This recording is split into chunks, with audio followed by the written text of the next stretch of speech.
आप देख रहे हैं हमारा YouTube चैनल दी सच्चा भारत और आज के इस बुलेटिन में आपका स्वागत है। अमानवीयता। कालियास में श्वान नोच रहे थे नवजात का शव।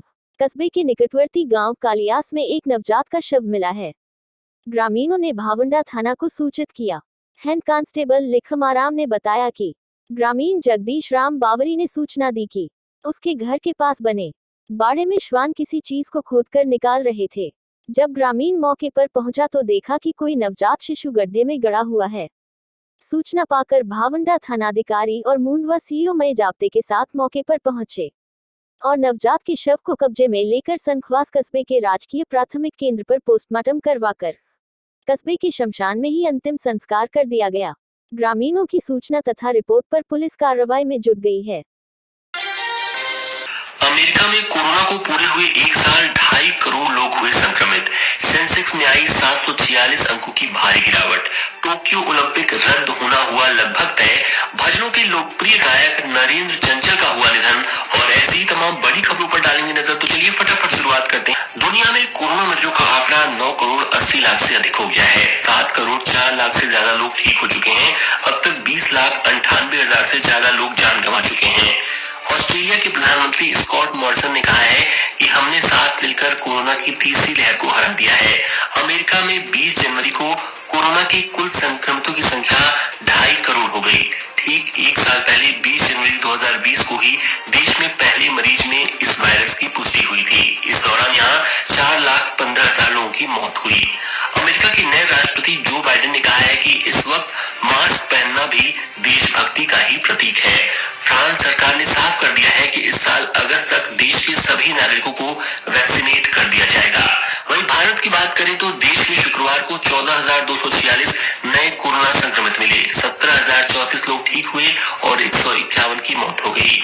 जम्मू में समर जोन के स्कूलों में कक्षा 9 से 12 तक की क्लासेस 1 फरवरी से शुरू करने का फैसला लिया गया है। तमिलनाडु की पूर्व मुख्यमंत्री और दिवंगत नेता जयललिता की करीबी शशिकला की कोरोना रिपोर्ट पॉजिटिव आई है। भारत ने वैक्सीन कोविशील्ड के 20 लाख डोज ब्राजील को भेजे थे। ब्राजील के राष्ट्रपति जायर एम बोल्सोनारो ने हनुमान जी की संजीवनी बूटी ले जाने वाली फोटो सोशल मीडिया पर पोस्ट कर कहा कि हम भारत जैसा साथी पाकर सम्मान महसूस कर रहे हैं। कृषि कानूनों पर किसानों और सरकार के बीच बातचीत का सिलसिला थम गया लगता है। कल शुक्रवार को 12वें दौर की बातचीत बेनतीजा रहने के बाद अगली मीटिंग के लिए कोई तारीख तय नहीं की गई है। वैसे तो बैठक 5 घंटे तक चली, पर मंत्रियों और किसानों में आमने सामने बात सिर्फ 30 मिनट ही हो पाई। किसान संगठनों के प्रतिनिधियों ने बताया कि सरकार ने हमें अपने प्रस्तावों पर विचार करने के लिए कहा है। वह अब बातचीत का सिलसिला बंद कर रही है। पश्चिम बंगाल में अप्रैल मई में विधानसभा चुनाव होने हैं।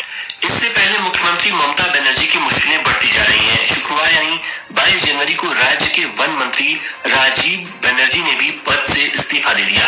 इससे 70 दिन पहले यानी 5 जनवरी को खेल मंत्री लक्ष्मी रतन शुक्ला ने भी इस्तीफा दे दिया था। कांग्रेस कार्य समिति CWC की वर्चुअल मीटिंग शुक्रवार को हुई। इसमें लीडरशिप को लेकर अशोक गहलोत और आनंद शर्मा के बीच गर्मा गर्म बहस हुई। बात बढ़ी तो राहुल गांधी ने दखल दिया और कहा कि दोनों नेता अपनी अपनी जगह सही हैं। राहुल ने कहा कि संगठन चुनाव करवाकर लीडरशिप के मामले को हमेशा के लिए खत्म कर देगा। इसके बाद CWC ने तय किया कि जून के अंत तक पार्टी का नया अध्यक्ष चुना जाएगा। उत्तर प्रदेश के हाथरस में गैंगरेप पीड़ित की मौत के बाद पुलिस और प्रशासन ने परिवार को बिना बताए उसका अंतिम संस्कार कर दिया था। अब मध्य प्रदेश की राजधानी भोपाल में भी वही कहानी दोहराई गई है। यहाँ प्यारे मियां यौन शोषण मामले में पीड़ित लड़की की मौत के बाद पुलिस गुरुवार को गुपचुप तरीके से उसका अंतिम संस्कार कराने की तैयारी में थी, लेकिन ऐन वक्त पर परिवार के लोगों का तीखा विरोध देखकर पुलिस परिवार को शमशान लेकर गई।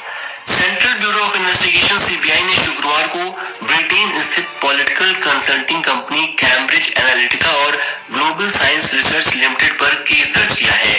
इन पर 5,62,000 भारतीय फेसबुक यूजर्स का डेटा चोरी करने का आरोप है। इस मामले की जांच 2018 से ही चल रही थी। पुणे के serum institute of India SII के प्लांट में गुरुवार को हुई आगजनी से कंपनी को 1,000 करोड़ रुपए का नुकसान हुआ है। कंपनी के सीईओ अदार पूनावाला ने शुक्रवार को इसकी जानकारी दी। हालांकि उन्होंने एक बार फिर साफ किया कि घटना से कोरोना की वैक्सीन कोविशील्ड के प्रोडक्शन और सप्लाई पर कोई असर नहीं पड़ेगा। इमरान सरकार की मुश्किलों में फिर इजाफा होने जा रहा है। अगले महीने होने जा रही financial action task force FATF की मीटिंग में पाकिस्तान के ग्रे लिस्ट से निकलने की कोई उम्मीद नहीं दिख रही। इसकी वजह यह है कि इमरान खान सरकार अब भी हाफिज सईद के जमात उद दावा और जैसे मोहम्मद के खिलाफ ठोस कार्रवाई नहीं कर रही। यह जानकारी एक मीडिया रिपोर्ट के जरिए सामने आई है। अब सुनते हैं बिजनेस वर्ल्ड की लेटेस्ट न्यूज। देश के सबसे धनी कारोबारी मुकेश अंबानी की कंपनी रिलायंस इंडस्ट्रीज का नेट प्रॉफिट दिसंबर 2020 तिमाही में इसकी पिछली तिमाही के मुकाबले 40.48% और इससे एक साल पहले की समान अवधि के मुकाबले 25.78% बढ़ गया। कंपनी ने अक्टूबर दिसंबर 2020 तिमाही में 14,894 करोड़ रुपए का कंसोलिडेटेड शुद्ध लाभ दर्ज किया। बॉम्बे स्टॉक एक्सचेंज BSE का सेंसेक्स 746 अंकों की भारी गिरावट के साथ 48,878 पर बंद हुआ। इसी के साथ ही 11 हफ्तों से लगातार जारी साप्ताहिक बढ़त भी थम गई। माना जा रहा है कि 1 फरवरी को पेश होने वाला बजट शेयर बाजार के लिहाज से अच्छा नहीं होगा, क्योंकि इसमें नए टैक्स के प्रावधान किए जा सकते हैं। इसलिए बजट से पहले निवेशक नर्वस हैं। चीन से जुड़े लोन देने वाले ऐप्स या फिनटेक लेंडर्स पर सरकार ने सख्ती शुरू कर दी है। ऐसी करीब 2 दर्जन फिनटेक कंपनियों के खिलाफ प्रवर्तन निदेशालय यानी ED और क्रिमिनल इन्वेस्टिगेशन डिपार्टमेंट CID ने जांच शुरू कर दी है। रिपोर्ट के मुताबिक स्नैपइट लोन, बबल लोन, गो कैश और फ्लिप कैश समेत कई फिनटेक कंपनियां जांच एजेंसियों के निशाने पर हैं। इंटरनेट स्पीड में देशों की रैंकिंग करने वाली संस्था ओकला ने नई रैंकिंग जारी की है। इसमें भारत को दोनों मामलों में एक स्थान का नुकसान हुआ है। भारत मोबाइल इंटरनेट स्पीड में 139 देशों में 129वें नंबर पर है। वहीं ब्रॉडबैंड स्पीड के मामले में 176 देशों में 65वें नंबर पर आ गया है। कतर मोबाइल इंटरनेट स्पीड में दक्षिण कोरिया और UAE को पछाड़कर पहले नंबर पर आ गया है। ब्रॉडबैंड स्पीड में हांगकांग और सिंगापुर को पीछे छोड़ थाईलैंड अव्वल रहा। अब सुनते हैं खेल जगत के मुख्य समाचार। टोक्यो ओलंपिक पर कोरोना का साया मंडराने लगा है। वर्ल्ड मीडिया रिपोर्ट्स की माने तो टोक्यो गेम्स का रद्द होना लगभग तय है। ब्रिटिश अखबार डेली मेल की रिपोर्ट के मुताबिक जापान की सरकार भी इस बात को स्वीकार कर चुकी है कि 2021 में ओलंपिक का आयोजन मुमकिन नहीं होगा। कैबिनेट मंत्रियों की प्राइवेट मीटिंग में इस पर फैसला हो चुका है। हालांकि कोई आधिकारिक घोषणा अब तक नहीं की गई है। IPL के 14वें सीजन के लिए मनी ऑक्शन 18 फरवरी को हो सकता है। मीडिया रिपोर्ट्स के मुताबिक पहले से 11 फरवरी को कराए जाने की बात कही जा रही थी। हालांकि BCCI अधिकारी ने न्यूज एजेंसी को बताया कि इसे 1 हफ्ते की देरी से किया जाएगा। इसके अलावा IPL के 14वें सीजन में ट्रेड विंडो 4 फरवरी तक चलेगी। इस बीच चेन्नई सुपर किंग्स ने राजस्थान रॉयल्स के रॉबिन उथप्पा को कैश डील में खरीद लिया है। उथप्पा अब महेंद्र सिंह धोनी की कप्तानी में खेलते दिखाई देंगे। PV सिंधु थाईलैंड ओपन के वुमेन्स सिंगल के क्वार्टर फाइनल में हारकर बाहर हो गई। पराक्रम दिवस के रूप में मनाई सुभाष चंद्र बोस जयंती। जनप्रतिनिधियों व शहर वासियों ने बोस की प्रतिमा पर माला चढ़ाकर किया याद। भाजपा महाराणा प्रताप मल्लपाली की ओर से सुभाष चंद्र बोस पराक्रम दिवस के रूप में सुभाष चंद्र बोस की जयंती मनाई गई। भाजपा महाराणा प्रताप मल्लपाली के तत्वावधान में सुभाष सर्कल पर सुबह सुभाष चंद्र बोस की जन्म जयंती पराक्रम दिवस के रूप मनाई गई। सुभाष चंद्र बोस की प्रतिमा पर माल्यार्पण कर देश की आजादी में उनका योगदान एवं उनकी उपलब्धियों के बारे में बताया गया। कार व मोटरसाइकिल की भिड़ंत, 2 युवक व 1 महिला गंभीर घायल। 108 की सहायता से पाली KRF। तीनों का बानगढ़ अस्पताल में इलाज जारी। जीतपुर पुलिस पहुंची मौके पर। कार एवं बाइक को लिया कब्जे में। रोहट थाना क्षेत्र के मांडावास सरहद की है घटना। पाली जिले भर में गणतंत्र दिवस समारोह कोरोना गाइडलाइन के अनुसार मनाया जाएगा। 72वें गणतंत्र दिवस को लेकर इस बार जिला मुख्यालय पर बच्चे, बुजुर्ग व स्वतंत्रता सेनानी को आमंत्रित नहीं किया गया, लेकिन शहर के मुख्य बाजारों में तिरंगे, विभिन्न और महापुरुषों के नाम के टी-शर्ट बिकने को आ गए हैं, जिसके चलते पुराना बस स्टैंड स्थित दुकानें सजाई गई है। लेकिन इस बार विद्यालय प्रशासन की ओर से हर साल की तरह आयोजित होने वाले कार्यक्रम पर खरीदारी की जाती थी और बच्चों द्वारा भी, लेकिन इस बार इनकी खरीदारी भी नहीं की जा रही है। वहीं जिला मुख्यालय पर आयोजित कार्यक्रम स्थल पर आगंतुक के लिए थर्मल स्कैनिंग, सैनिटाइजेशन की व्यवस्था रखी गई है। वही योग्यता प्रमाण पत्र अथवा पुरस्कार वितरण संबंधी कार्यक्रम स्थगित रखा गया है। हमारे इसमें से और भी लोग हैं जो अभी पकड़े नहीं गए हैं, जो इनको 26 तारीख को वितरण करने हैं। 50 से 60 आदमी है उसमें, 50 से 60 आदमी। और मैं प्लीज कृपया करके चाहूँगा कि अब हमारी फैमिली तक ना पहुँचे बात ही। 10,000 रुपये की हुई थी सर इसमें। और जो लड़के हैं सर, वो अगर हमारा भी एक और है, अगर पीछे से ऑर्डर आया है हमारा, जो लड़की है उसका भी ऑर्डर आया है, अगर यस होगा, क्योंकि 99% पता है हमें कि होगा ही, ठीक है। अगर 10% ही हो सकता है कि ना भी हो, ठीक है, 10% ऐसा भी हो सकता है कि ना भी हो ये काम।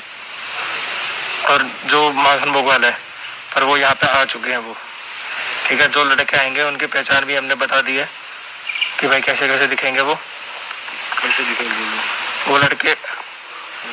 मैं ठीक है, कोई लोड नहीं, बोलो। वो लड़कों ने बूट के जूते पहने होंगे, पगड़ी पहने होंगे, ठीक है, और फटी हुई जीन्स होगी। और जो लड़के जो रैली में आएंगे वो 7 आदमी होंगे, वो पुलिस की ड्रेस में होंगे वो सारे। में जिस तरीके से ये सरकार चल रही है, किसी भी समय मध्यावधि चुनाव हो सकते हैं, जो कि सरकार में अभी भी विग्रह है।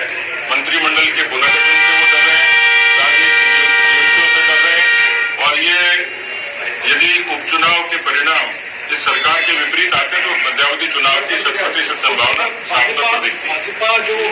देखिए, कांग्रेस पार्टी की एक फितरत है कि आपदा में अवसर ढूंढती है। कांग्रेस पार्टी को तो कम से कम CWC को तो हक नहीं है कि वो इस तरीके के किसी अवसर पे कोई प्रस्ताव पारित करे, क्योंकि 50 साल का लेखा जोखा यदि उनसे लिया जाए तो किसानों के कल्याण के लिए कोई भी एक योजना बता दे, मैं मुकाबला करने के लिए तैयार हूँ। लेकिन मैं कह सकता हूँ कि प्रधानमंत्री ने, अटल बिहारी वाजपेयी जी ने जो शुरुआत की किसान क्रेडिट कार्ड की, प्रधानमंत्री ग्राम सड़क योजना की, फसल बीमा योजना की, और उसको मोदी जी ने नीम कोटेड यूरिया से, सॉइल हेल्थ कार्ड से PM किसान सम्मान निधि तक पहुंचाया है। आज हिंदुस्तान के लिए दुनिया की सबसे डायरेक्ट बेनिफिट ट्रांसफर स्कीम किसानों के लिए कोई है दुनिया में, वो PM किसान सम्मान निधि है। 11 करोड़ से भी ऊपर किसानों को 1,15,000 करोड़ का डायरेक्ट ट्रांसफर पहली बार हुआ है, जो किसी भी कर्जा माफी से बड़ा है। इसलिए कांग्रेस पार्टी ने जो किया, उनको 50 वर्ष का अवसर था, वो किसानों का कल्याण करते, बेरोजगारों का कल्याण करते, देश में उत्थान करते। इसलिए उनको कोई हक नहीं है। कांग्रेस पार्टी तो इस समय सत्ता से बाहर होने की छटपटाहट से, उस डिप्रेशन से बाहर नहीं आ रही। पूरा नेहरू गांधी खानदान बाहर नहीं आ रहा, वो केवल ट्विटर की पार्टी है। और आप देखिए कि वंश से नेहरू जी से चलेंगे, इंदिरा जी से चलेंगे, राजीव जी से चलेंगे, राहुल जी से चलेंगे, सोनिया जी से चलेंगे।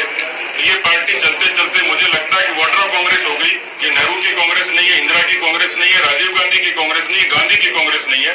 इसलिए ये पार्टी सिर्फ नाटक और पाखंड करती है।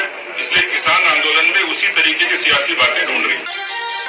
और ऐसे ही नए अपडेट पाने के लिए द सच्चा भारत चैनल को सब्सक्राइब कीजिए।